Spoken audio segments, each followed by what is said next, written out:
had en die lieke grutsk op de Friese Academie wijzen kan en hadden mij werkers als ik. Ik wil graag afsluiten met een citaat die ik heel passend vind. Tradition ist nicht die Anbetung der Asche, sondern die Weitergabe des Feuers. Ik wens je een noffelijke medita. Amen.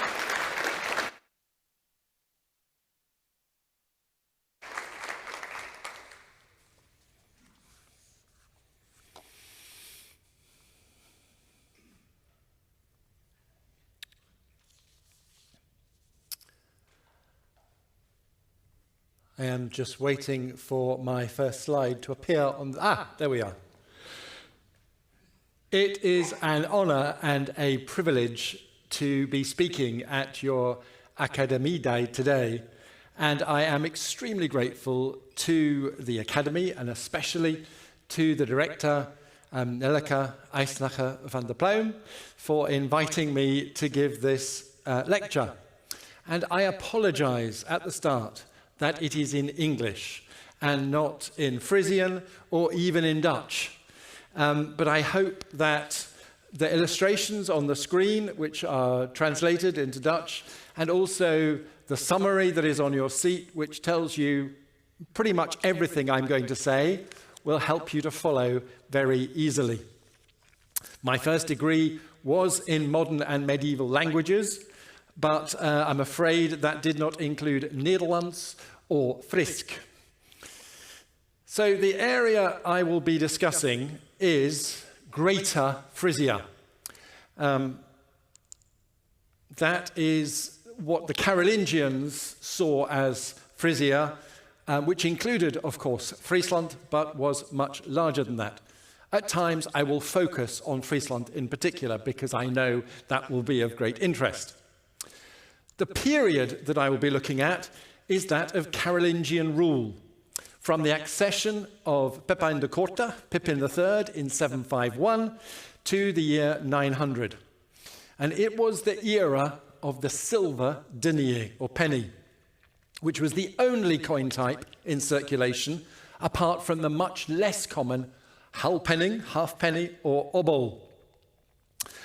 In the last 30 years, there has been a dramatic increase in the number of coin hoards and single finds, thanks on the one hand to the widespread practice of metal detecting, and on the other to the excellent reporting systems that you have in the Netherlands, first Numis, which records coin finds, and now Pan, which records all sorts of different finds of interest from heritage.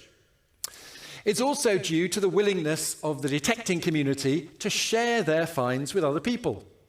And all this has led to significant new insights into the history of your past, which just simply were not available to past generations of scholars. So let's see the increase in the number of coin hoards recorded within the Netherlands over the past 50 years. Most of these new finds have been discovered in the ground during this time, but a few are old finds which have been rediscovered thanks to careful modern scholarship.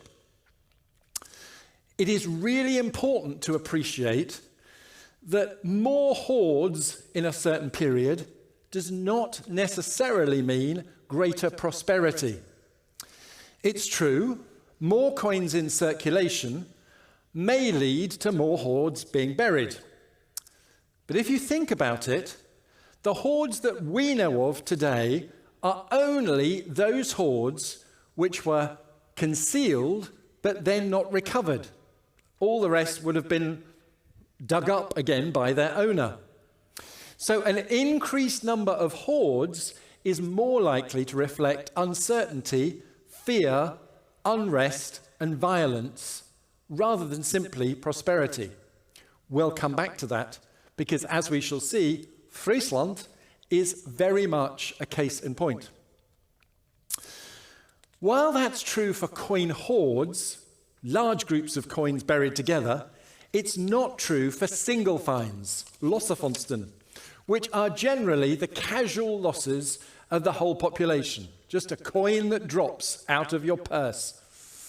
As a result, single finds can be used as a much more reliable indicator of the rise and fall of the amount of coinage in circulation at a time.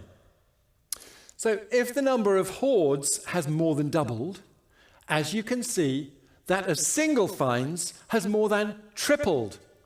And outside of a few particularly rich sites, the number has increased dramatically, as you can see from the figures on the screen. We've always known about large numbers of finds from Wijk bij Duurstede, the old Dorestad, and Domburg, and to a lesser extent, Schouwen. So those have been listed separately. But look at the total of the rest of the Netherlands, from 2 in 1965 to 572 today. With so many single finds from so many different places, a closer look at where these coins have been found can reveal patterns of circulation across the different regions and changes which occur over time.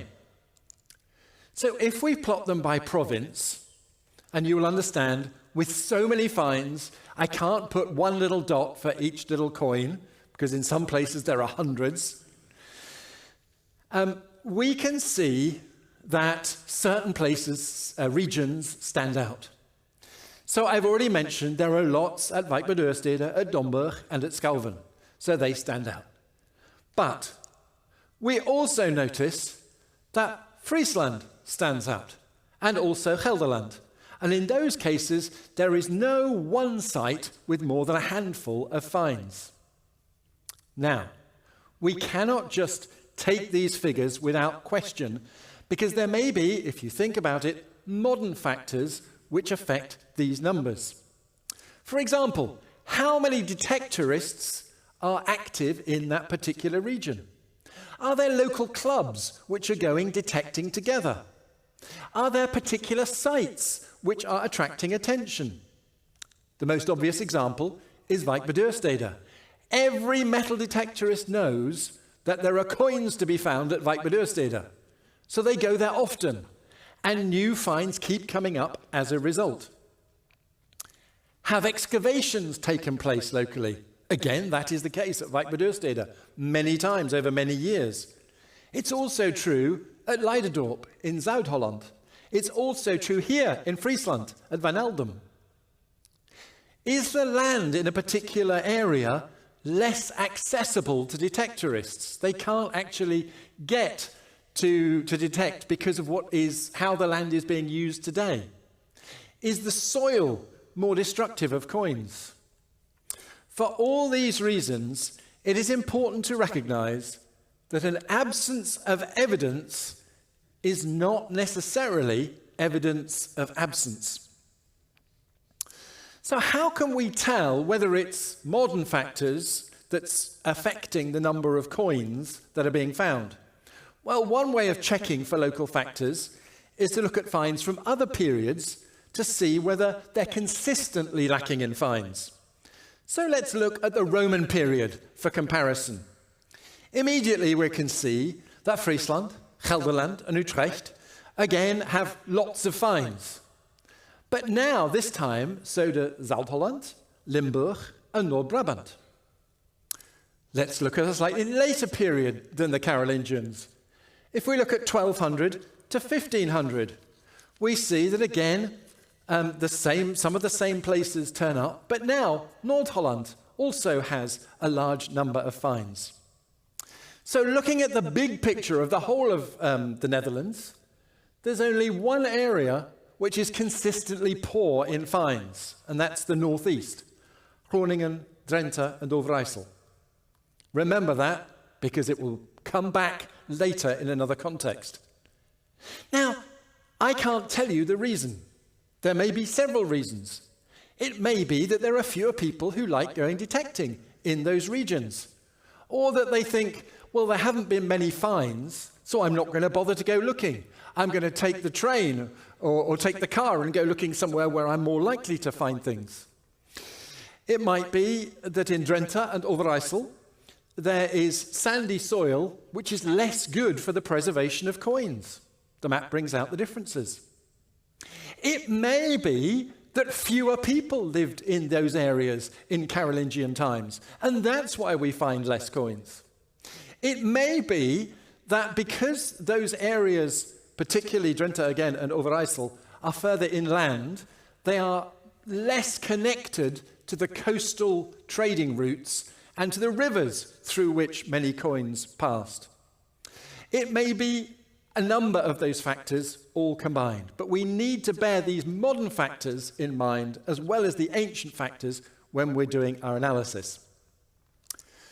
So let's start at the beginning, looking at the earliest period from the reign of Pippin the Short, 751 to 768. We can see that all the finds are in the south. And there's only one find from the north, somewhere in Friesland. We don't know the exact find spot. It's not recorded. But if you think about it, this is not surprising, because the central area of Frisia, between the Vlie and the Lauwers, had only just come under Frankish rule a few decades earlier. Going later in time from... Oh, sorry, yes, that's illustrating my point. Going later in time, in the first half of Charlemagne's reign, he had a major coinage reform in 793. So this is the first half, 768, 793. There's much more of a spread than under Pippin. And it's noticeable that as well as Wijk bij Duurstede and Domburg, the two suspects of old, there are now more coin finds from Friesland. It's when we come to the second half of Charlemagne's reign, there's a truly remarkable development.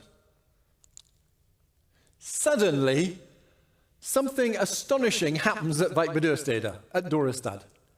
There are 162 coin finds of Charlemagne from this period from Dorestad alone.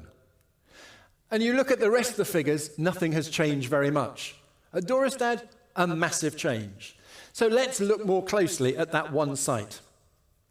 Now, as I said earlier, single finds represent the casual losses of the entire coin-using population. And that means if you've got enough of them, you can use that to give a reasonably accurate idea of the rise and fall of the monetary economy over time. So if we plot all known finds from the entire Carolingian world between 751 and 864, it gives a fascinating picture of gradual growth. That from the earliest days, more coins, more coins, more coins, until under Louis the Pious, Lodewijk the Vrome, you have the high point. And then in 840, things change. In that year, and I've been asking one or two people, what do you remember about this period from your school days? So just to remind you, in that year, what was an empire split into three